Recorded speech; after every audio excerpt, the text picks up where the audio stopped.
Hello and welcome to Noted. And once again, we're with a very interesting guest, and he is very well known when it comes to psychology. And he's none other than Dr. Hamed al Sinawi, psychiatrist, and especially specializing in the elders. And he is also the chairman of Alzheimer's, Oman Alzheimer's Society. Welcome to Noted, Dr. Hamed. Thank you, Lakshmi, and thank you for having me. It's always a pleasure to talk to you and to your audience. Thank you. Thank you so much. Now, when we look at ourselves, we are in 2021, the second month, but quite a lot happening, and we're still going through the pandemic. What, according to you, is in the mind of the people? Because you're always dealing with the mind of the people. So what is the scenario like, according to you? Yeah, I think it's interesting we are having discussion. It's almost a year since the WHO declared COVID-19 as a pandemic, and people started to have this rolled up of anxiety and unclear expectation. There was, in the beginning, it wasn't clear what does Corona mean, who's more affected, and what are the other precautions. And sadly, some people were still sending WhatsApp messages for conspiracy theories regarding the origin of the virus. Was it human-made? Was it a chemical weapon? And initially, everybody was anxious and there was no clear information to stick to. So this kind of, people started to lose the things that we usually take for granted, being able to go out shopping whenever you want to, plan your holiday, fly to visit your friends, book a holiday, or even like a short break within the Sultanate. But gradually people started to notice the danger. The health advice started to become more clear. So we were told more about the health precaution, the 2-meter distance, the physical distancing, and people started to become, even reluctantly, they wanted to join in, and they started to become more obedient and follow the advice. Sadly, in the middle, lots of people lost dear friends and family members. They were lost to the virus. Many people lost their jobs. So it was a very hectic year all in together. But in between, there was a kind of a period of some peacefulness. So we were able to go out, celebrate, and take a short holiday here and there, and enjoy the beach, which at the moment we're unable to do that.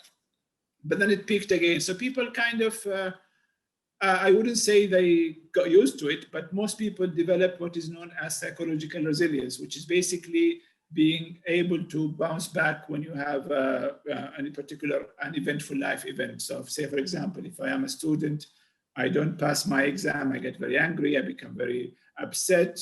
I might blame the teacher for not liking me, but then eventually I will sit down, reflect on what went on, and get ready again to retake the exam. But this is called psychological resilience. So you're being able to fight whatever challenges life throws to you. So in general, people are we going through that psychological resilience? Yeah, I think most people have done that, and it's interesting if you look at what most people manage to come up with innovative ideas. We've seen more of Omani farmers producing locally grown-up food. We've seen people having more access to things initially, like the mask and the wear protection for the hospital, which was very scarce at the beginning. So people started to develop invest in their own technology to serve the country. And this allowed people to get that strength, because initially it's understandable people would panic. We've seen people going into what is known as panic shopping. You would see queues of people hoarding food. I mean, some of the Gulf countries, I was reading somewhere, they would have like 3, 4, or 5 freezers in the house just to pile extra food in case the food will run out of the market. Luckily, we didn't see that here in the Sultanate. So life was pretty much normal to a certain amount. But it's just like what happened along with the lockdown, not being able to socialize, having to stay at home, and having to worry constantly about, would I get the virus? How would I react? Would I be able to survive it? Would I need to be admitted to hospital? Would there be enough hospital beds for me? Because at one stage, we were getting numbers of hospital occupancy being very high, and there was a worry of the health services of not being able to cope with the number of people. So to some degree, if we say the virus, the physical symptoms of the virus caught some people, we would say the psychological impact affected almost everybody. Mm. And I'm pretty sure you came across people who lost their jobs because of the Yes. closure of businesses. People were unable to travel to be united with their loved one, those expatriates who live here. So there was extra burden for them, the loneliness, the constant worry of not having enough kind of money to survive and send back to their family. And also what would happen if they go back, because people, you leave their country, they might have a plan to settle somewhere, to have a job, have a career. And what would happen if that is interrupted? And nobody would have the answer for them. And it's interesting, when we started, we see the high number of students who studied abroad. So undergraduates who studied at colleges and universities, they were asked to come, and they were staying in hotels to the beginning for the quarantine. And some of them were very frustrated because they would have 6 months to finish their project to graduate, and then they wouldn't be able to do that because of the interruption that happened. And there wasn't a clear information of when are they going to go back. So, and this was gradually sorted out. So some of them were able to go back and continue their study. People had hope. So at the beginning of 2021, people were more hopeful, especially with the arrival of the vaccine. And I'm glad to see that more people are signing up for the vaccine. Although initially, that I'm sure you read about the conspiracy theory, some of it is extremely silly, like the idea that somebody wants to insert a chip in your body and spy on you all the time. And sadly, those conspiracy theorists have the power of some media channels. So those toxic thoughts were spreading, but luckily the right information were able to teach people and to reach people. So more people have been signing up to get the vaccine. I like the term you use, toxic thoughts. Yes. We go through that continuously. Have people lost the fear element though now? Because, the minute the lockdown was lifted, beaches open, parks were open. Now, of course, they're all closed again. But is it because we've lost that fear element slightly? We went overboard with the resilience? Yeah, I think that was part of it. It's not so much of resilience as much of denial, because some people felt, they still tell you that certain countries, they don't have the virus. Certain countries, they never had lockdown. So they would maybe get drawn to some of those toxic news. And letting your guard, usually it's a human nature, because it's a difficult situation. Nobody will be able to sustain that lockdown and staying away from gatherings. And even creating the alternatives. For most people, the idea of having a smaller wedding or a very limited party was kind of not good enough. But sadly, some of them would have to pay the price for that. We'll hear about people who got infected after attending a wedding, for example, or getting into a certain gathering. So you are right in that, letting your guard, and probably, I would say, getting to the point of being fed up from being observant and obedient and following. So the idea is that people need to be constant reminders. And I think the usual meeting and the media release from the higher committee are extremely useful, because people would like to hear what's going on, and having that transparency. So one of the key issues that, if you look at the experience from other countries, I would say being able to give transparent, not overdoing it, because some countries tend to either play it down or some of them would, to the degree of mockery, because I can't remember one of the smaller American countries where the president was telling people, if you take the vaccine, you will become a crocodile or a monkey, which is very silly and non-scientific, and it doesn't help in preventing or reducing the spread of the illness. So people were put from taking the vaccine because of such misinformed information. But in general, people are becoming more aware, and we have the bad media and we have the good media that works on spreading the right information and being realistic, not overdoing it, because people will lose faith on you if you are inflating your numbers or exaggerating for one reason or another. Yeah, the credibility is at question then. So exactly. Yes, I should say the Supreme Committee and the releases from the Ministry of press releases from Ministry of Health has been very helpful, keeping us updated. Now, you deal with elders, and Yes. how has this whole experience has been for the elders in the community?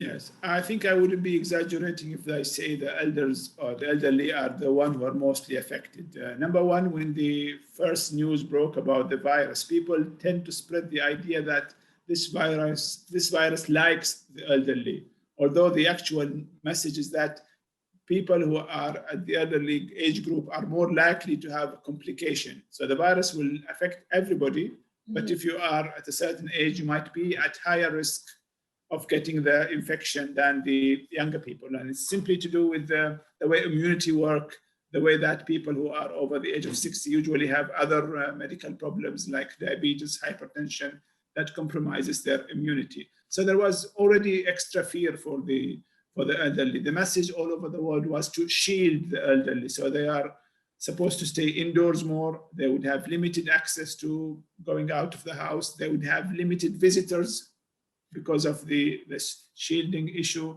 And sadly, all the other age groups like myself, the youngsters and the younger, were able to compensate by going online, by using social media as a way of connecting with other people, of getting support, of keeping up with the news.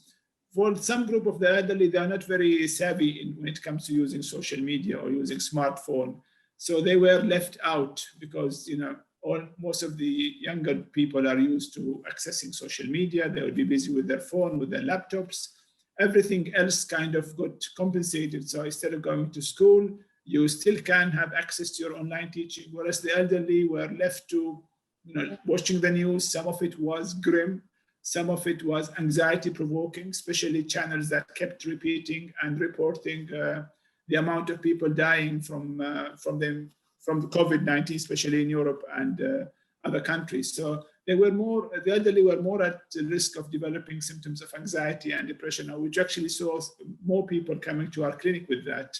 Also, people who have symptoms of dementia, we noticed they have deterioration in their functioning because they lost their daily routine. They didn't have access to visits from their loved one.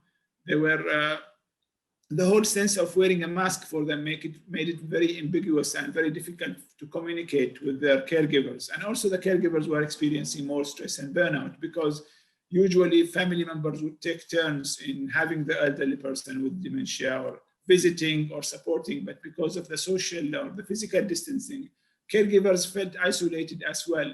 So they were worried about the loved one they care for. They're worried about their own health. They're worried about their children. Some of them might be having children at home because of the closure of the school, which might be another source of stress. So it became more and more stressful. But gradually, people learn to share responsibilities. They will give hand for each other.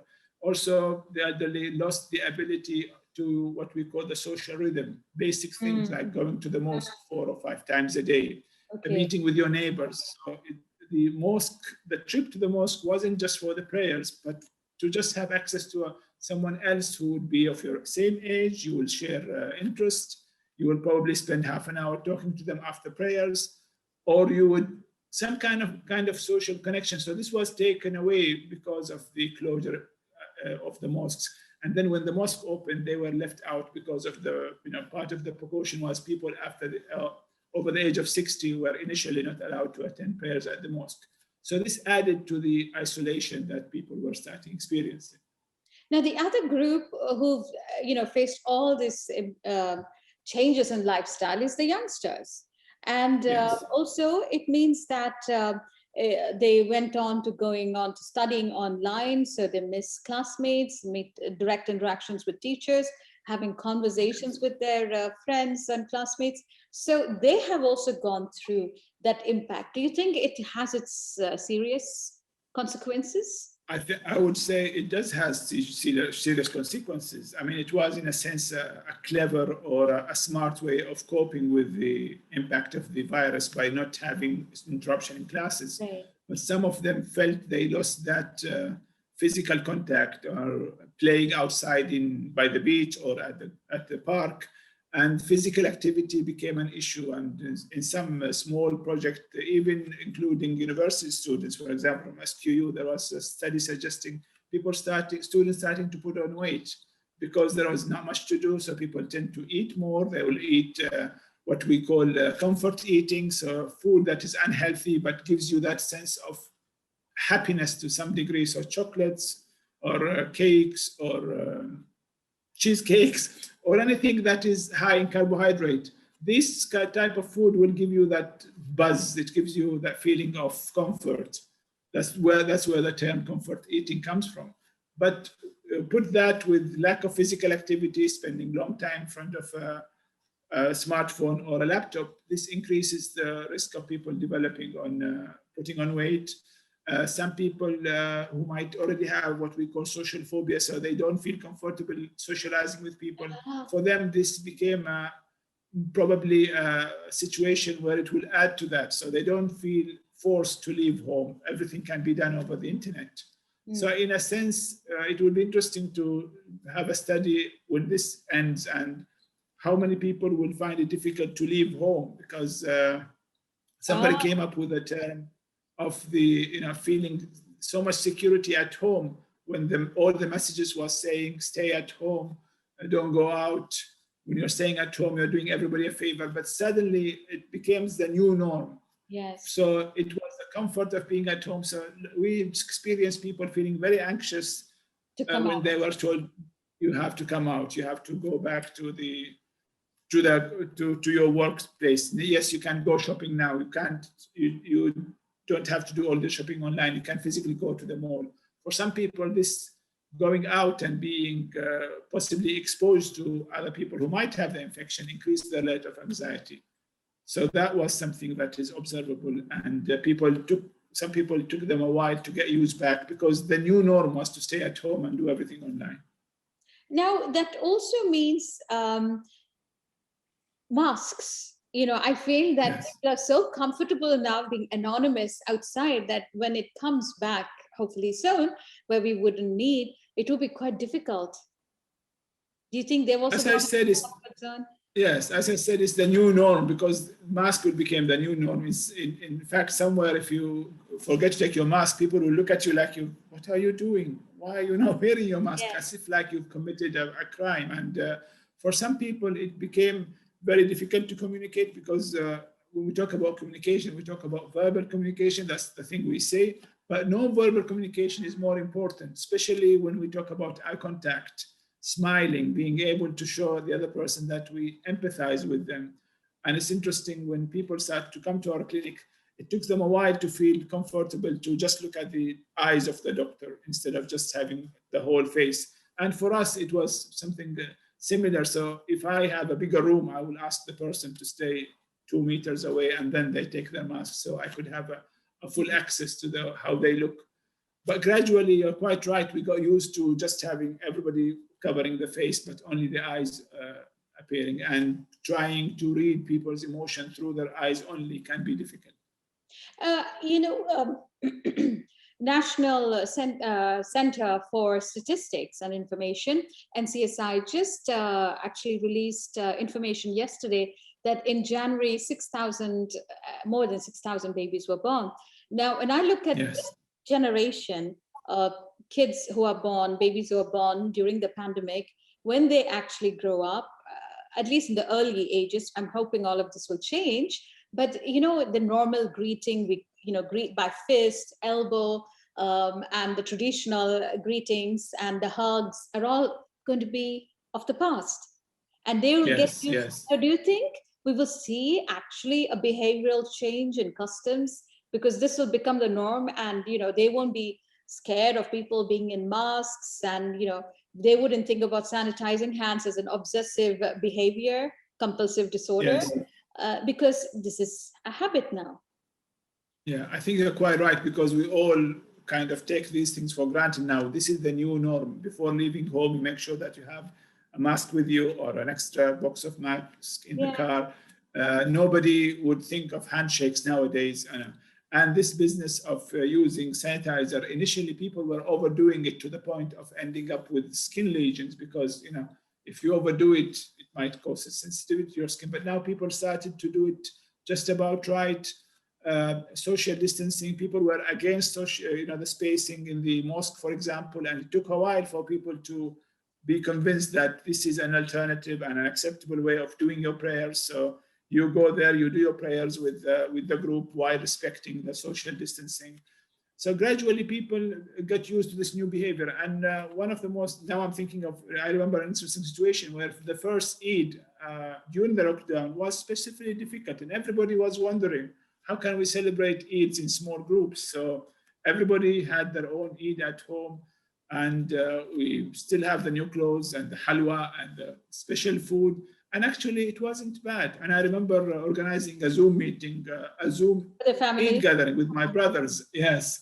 And it was interesting because we were all able to join in and share our experience about Eid. How was your Eid? What did you do? And it did the job because nobody felt frustrated. People were able to share their joy through Instagram posts. And it was well. The second Eid came after that, Eid al-Adha, and it was fine because we knew it went well the first time. So we had some kind of positive experience that gave us the strength to go on. And I feel, and inshallah, by this Ramadan, things will be better, but people will become more and more acceptance and probably more creative and making their own happiness and not relying on tradition that is in the past. So the idea is that you continue to be happy regardless of what is going on around you. So do you think, because each culture has a personal space which is different depends on the region or the culture, and the Arab culture, it is very close community. It's yes. It's a large community. Families are bigger and connected, and joint families is almost a normal thing even in today's world. So do you think there are changes now that might stay around when it comes to this proximity and personal? I think that's a very important point. And we actually saw people who were hesitant to at the beginning to accept those new norms, who would have had to pay the price because they actually got the highest spread of infection. Some of them lost a loved one. Some of the family lost more than one member. And it was traumatizing, and it was a harder way of learning a lesson. So the idea is that I think people, in general, people find it difficult to accept change because there's a big issue called change management and change resistance and minor change. But COVID-19 brought a huge change in our daily life, the way we do our work, the way we commute, the way we do our shopping, the way even in some you are talking about families. Some families experience small violence and abuse because domestic violence, basically because people were not used to spend so much time with each other between four walls. Because the husband would have to go to work, he might have time to spend with his friends. The wife would have access to her friends, so she would go into social gathering, to weddings, to whatever brings joy. But when this was taken away, people felt they were almost caged within their house. Some of us were lucky to have a bigger house with maybe a garden, but those staying in flat literally felt they are in a smaller prison. And probably it's helpful when you compare in the news that other countries had a strict form of lockdown, so they were only allowed to go once a day for an hour for an exercise or extreme essential shopping. We are a little bit lucky. We are able to, most people have bigger houses, they can sit in the garden, they can sit in the sitting room. So this business of being constrained in a small space wasn't a big issue for the Omani community. And I think people got used to the idea of not paying so much attention in bigger gatherings. Like initially, a wedding, everybody will be invited. If there is a funeral, everybody will have to go and attend. But now, because of the social physical distancing, people knew that maybe I could use an alternative method of showing my condolence to a friend or a family member by picking up the phone, calling them, offering my. It's a kind of a better alternative instead of subjecting them to the risk of spreading the infection. So these are the facts, and you have rightfully brought out all the other elements that are going on through our minds. And yes. Of course, the current request is do not travel outside Oman unless it's an emergency or urgency is there. So the requests are still there, and it's best we follow what they're suggesting because they're looking at the big picture, the Supreme Committee and Ministry of Health. Dr. Hamed al Sinawi, I want to thank you so much for joining us today on Noted, and wish you all the best.